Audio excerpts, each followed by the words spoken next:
Black Mesa is probably the best mod I've ever had the pleasure of playing.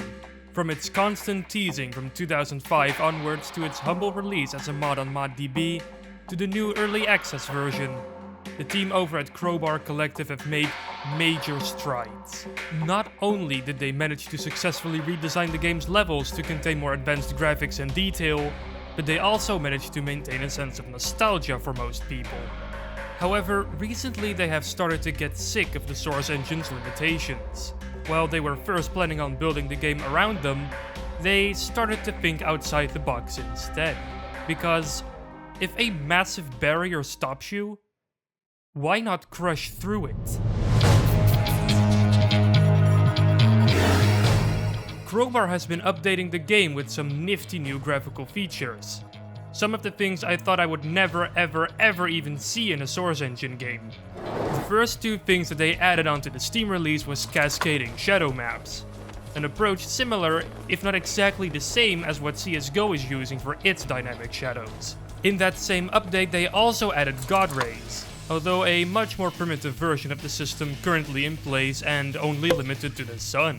Since then, they added lens flares, improved CSM, a brand new dynamic light system with dynamic indoor shadows, 4-way texture blending, and much more. And they also added the Zen textures to the game. Wait, hold on, what? That isn't supposed to be there yet.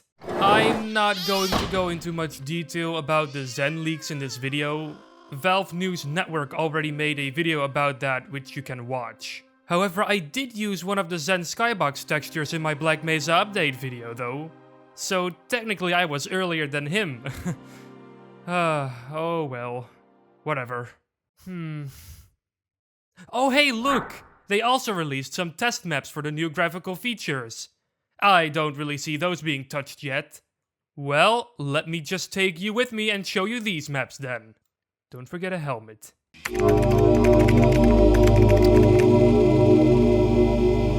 This map is called PrefTest_G-Light, and it has a very colorful floor. You better get used to this layout because you're going to see it quite a bit in this video. They seem to have just copied the same layout over and over again to create these testing grounds.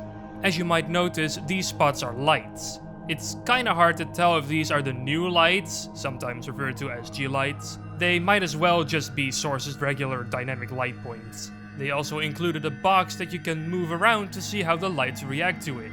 Pretty rad. There's also this light map scale test right here.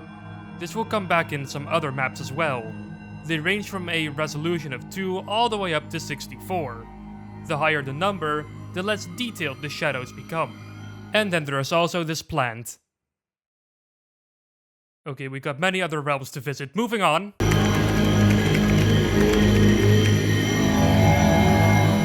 This is test_crossfire_OPT. No, I'm not lazy. This is indeed a static shot. I can't move in this level. I can't even use no-clip to break out of this position. There seem to be some soldiers standing in the Crossfire map of Black Mesa's multiplayer mode. Yes, there is a multiplayer mode, by the way. There are also some dynamic lights near them, probably to test out how the light reacts to the NPCs standing there. More than that I'm unable to make out. And as it turns out, the next map is more or less the same. Test_crossfire_OPT_no NPC is exactly what it says it is. It's a version of the previous map, but without NPCs. And without dynamic lights. The only purpose I would think this map would have is to see if the cascading shadow maps and their distance fade work correctly. And then there is test_crossfire_OPT_water. Basically the same, but filled with water for some reason. Yeah. Moving on. Test_CSM is kind of the same as the first map we looked at. However, the Hammer Gods ripped the roof off of this one, and let nice rays of sunshine bleed through, illuminating the map and giving everything a nice dynamic shadow. This is where the cascading shadow maps are being tested. On the higher settings, these look nice and sharp. Or depending if you have the smoothing setting on, even slightly smooth. Even the box returned this time, letting you pick it up and toss it around to see its shadow react realistically with the environment. You can even see the god rays in effect, depending on your settings, of course. There isn't much more to this map, so let's hop realms again.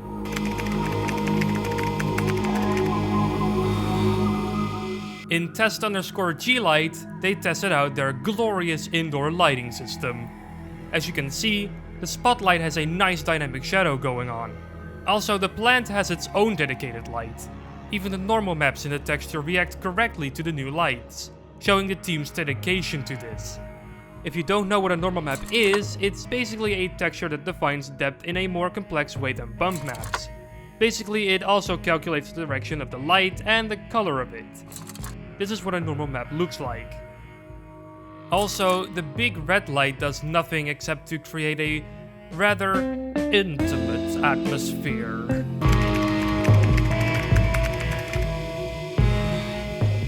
So this is the map that likes to call itself test_G-Light_Cullen grades, and it basically says exactly what it is. There is this massive slab of grades floating in the air, and it blocks the path of a sexy new spotlight. How rude. In order to view this test correctly, I had to switch over to third-person mode. And yeah, it works pretty well. Rad. There's also this other room which is completely empty. Might have something to do with culling. I'm not so sure. Next!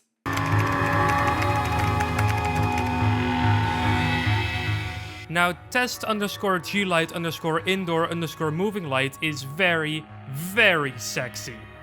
It consists out of a moving god ray origin point with dynamic lights turned on, creating this awesome effect. This is still Source Engine, people. This is basically the ultimate effects test. I can't actually believe they made this run. I really don't have anything more to say about this actually, I'm just impressed. Oh hey, the light map skill is still here.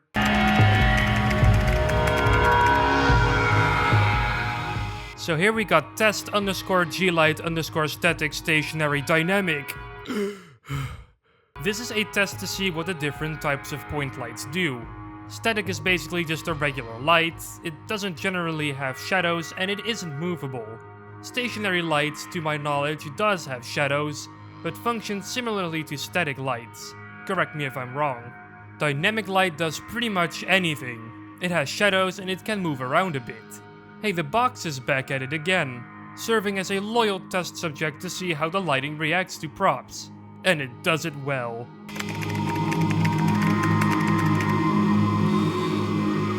This is by far the most boring map on here. Test_G-Light_water shows off how the new lights react to the water surfaces and surfaces underwater. There is also a big hole in the corner over here. No idea why. I guess they just want me to drown myself. Also, the water has been placed kinda oddly. There are these gaps in between the water brush and the walls, making the sides of the water brush output a weird ghosting effect. You will see that effect back later in the video. Swoosh!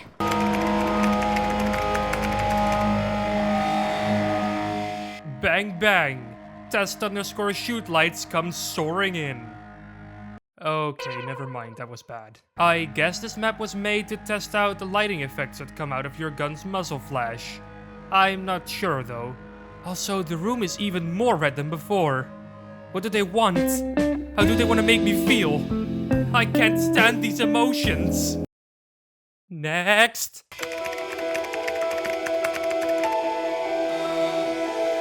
Okay, so tut_nextgen_lights_optimized is big. Very big. It includes all of the new graphical features that they put in the game, as well as some technical stuff around it.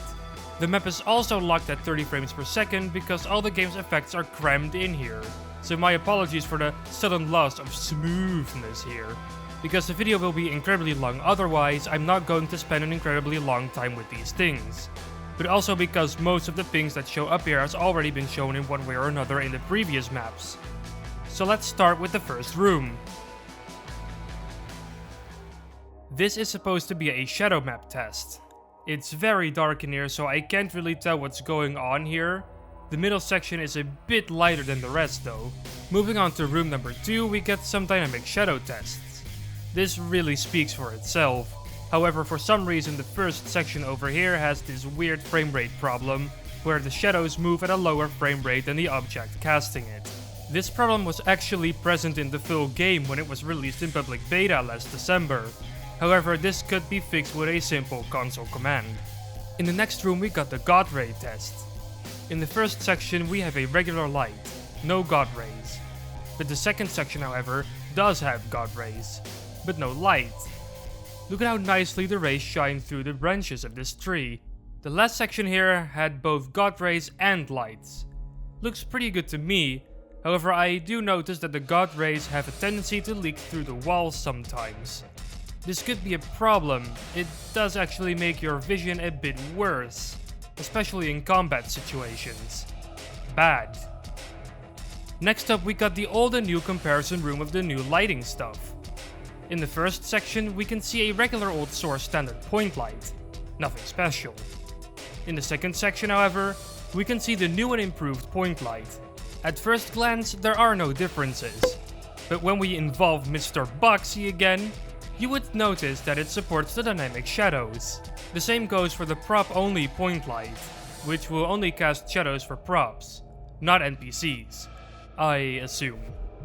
This next segment I call the capabilities test, because I don't know what half of these things mean.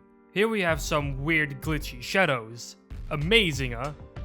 In the next section we have red shadows for some reason. My guess is that it might be useful for testing? No idea. And in the last section we got a texture light, but I had a hard time to find it. Let's just move on to something I do know something about. The specularity test. Here we can see that the new lighting system can actually put a glossy effect on the brushes surrounding it. This is called specular reflections. You don't need to build cube maps for those. Here you can see it in action on value 1. And here on value 2. And toned down a bit on value 0.5. Honestly, I have a hard time seeing anything different about them. This room has no clear description, but it seems like they're trying to let light seep through the water to make it look a bit nicer. The middle one looks the best in my opinion. That's because it uses the dynamic shadows to create just that extra bit of detail. Next up, we got some more God Ray testing to do. The first room looks fairly normal. It's a shadow being cast through a fence. We've seen something similar before, but there is something strange going on with the sections 2 and 3. They seem to have some sort of weird portals in front of the entrance. Well, this is what happens when you implement area portals the wrong way. Area portals are a way to optimize your map in the source engine, and these are very broken, but probably on purpose. As we can see, the God Rays still sorta work, even when the portals are closed. However, you can't see the accents of the fence any longer. On the other side of the room, there is even an area portal that you can turn on and off on command. Fun stuff. The second to last room has some doors in it. They are paired with dynamic lights to show off the potential uses for them. Pretty neat. Next to it, we can see a bunch of ladders that are being used to show off the different levels of LOD the shadows can have. The lowest settings seem to have completely turned off the shadow, while the medium and high settings look nearly identical. The high setting, however, does look a tad less jagged. And the last room? What is that about? Well, it was going to be about shaders, but the props that are supposed to show it off have been removed, so I can't show it off. Whiskers. The last thing I would like to mention is that there is a door that says that more rooms are in construction. Well, I no-clipped past it and there is nothing there. Maybe we'll get an update where more graphical features get introduced, but I'm not holding my breath for it. So that was it. Those were all the test maps included in Black Mesa. Have I missed anything? Did I misinterpret something? Well, don't be shy. Leave a comment down below and lecture me. Your feedback is always appreciated. Also, join my Discord server. We have very intellectual conversations there. Well, kinda. It's fun, come and join. As Zen approaches, the game is getting more and more complete. It's not a mod anymore, it's a game. a work of art, and everybody involved should know that. Just give the right people the right tools and they will be able to make anything they want. Like Gabe Newell once said in an interview about the failure of Half-Life Source, not only is a complete fan remake of Half-Life possible, it's inevitable. And he was right.